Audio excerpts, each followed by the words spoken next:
तबादले के खिलाफ आईपीएस बरिंदर जीत सिंह हाईकोर्ट पहुंच गए हैं। DGP DG law and order पर प्रताड़ित करने का आरोप लगाया है। पूर्व आईजी जगतराम जोशी पर भी गंभीर आरोप लगाए गए हैं। महत्वपूर्ण मामलों में निष्पक्ष जांच से रोका गया है। बरिंदर जीत का ये कहना है 12 साल की सर्विस में 8 तबादले किए गए हैं, जिसको लेकर बरिंदर जीत काफी नाराज है। बीजेपी नेताओं से विवाद के बाद चर्चा में आए थे बरिंदर जीत। एसएसपी उधम सिंह नगर से आईआरबी बैल पड़ाव हुआ था ट्रांसफर।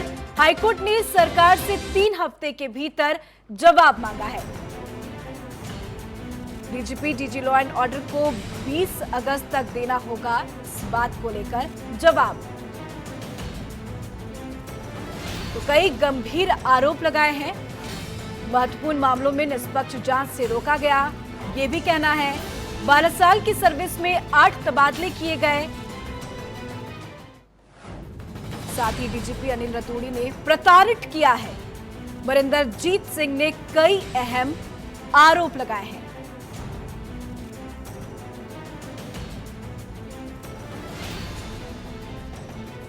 तो तबादले के खिलाफ आईपीएस बरिंदर जीत सिंह हाईकोर्ट पहुंच गए हैं और कई आरोप लगाते हुए नजर आए। 12 साल की सर्विस में 8 बार तबादले किए गए हैं, जिसको लेकर बरिंदर जीत काफी ज्यादा नाराज है, जिसको लेकर हाईकोर्ट पहुंच गए हैं।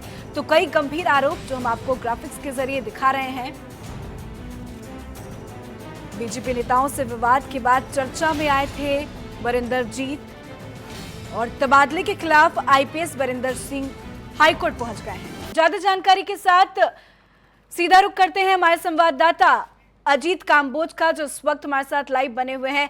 अजीत, बीजेपी से जब बवाल हुआ था बरिंदर जीत का तो सुर्खियों में आ गए थे और अब वो हाईकोर्ट पहुंच चुके हैं। क्या कुछ उनकी शिकायतें हैं जिस वजह से वो हाईकोर्ट पहुंचे हैं? अजीत।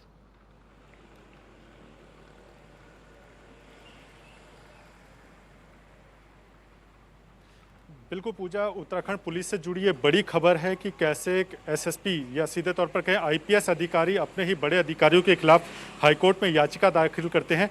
अभी तक जो पुलिस विभाग की सुर्खियां होती थी वो अंदर खाने होती थी, खुलकर वो बातें निकलकर सामने नहीं आती थी।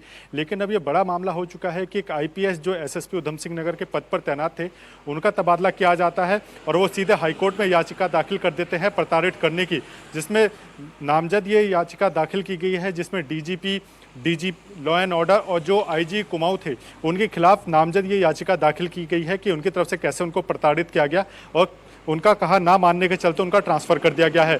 तो कुल मिलाकर ये बड़ा मामला हो चुका है उत्तराखंड पुलिस से जुड़ा हुआ। हालांकि ना तो बरिंदर जीत सिंह खुलकर मीडिया के सामने आए हैं और ना ही पुलिस विभाग की तरफ से इस मुद्दे को लेकर कुछ कहा गया है।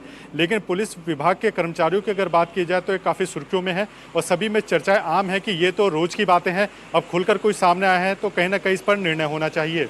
जी अजीत, जिन पे आरोप लगा रहे हैं उन अफसरों का क्या कुछ कहना है?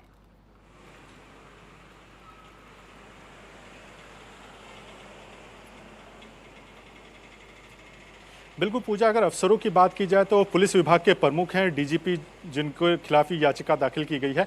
इसके अलावा डीजी एलओ हैं और इसके अलावा जो आईजी कुमाऊं जगतराम जोशी हैं, इन 3 लोगों के खिलाफ इसमें प्रताड़ित करने की एक याचिका दाखिल की गई है और सीधे तौर पर एसएसपी के पद से ये अधिकारी हटाए गए हैं और साफ तौर पर उनका कहना है कि किसी जाँच को लेकर उन पर दबाव बनाया गया, लेकिन जब उन्होंने निष्पक्ष जाँच करने की बात कही तो उनको प्रताड़ित किया गया और जब लिखित में इसकी शिकायत उन्होंने उच्च अधिकारियों की तब जाकर उनको फिर ट्रांसफर कर दिया गया। तो कुल मिलाकर पुलिस विभाग में क्या कुछ कार्यशैली रहती है, किस तरह से यहाँ पर कामकाज किया जाता है, वो अब खुलकर सामने आ चुका है। पुलिस विभाग पे तमाम तरह के आरोप आम जनता लगाती रही है, लेकिन उनकी कहीं सुनवाई नहीं होती थी, जिस तरह के तमाम तरह के आरोप लगते थे। लेकिन अब जब पुलिस विभाग के ही एक बड़े अधिकारी ने अपने उच्च अधिकारियों के खिलाफ मोर्चा खोला है तो कहीं ना कहीं छोटे अधिकारियों और आम जनता को भी इसकी शह मिली है और सभी इस पर तमाम तरह की टिप्पणियां कर रहे हैं और सोशल मीडिया पर जमकर इस बात को लेकर हो हल्ला मचा हुआ है कि कैसे पुलिस विभाग में काम कराया जाता है, कैसे उच्च अधिकारियों से लेकर छोटे अधिकारियों तक और आम जनता तक पर दबाव बनाया जाता है।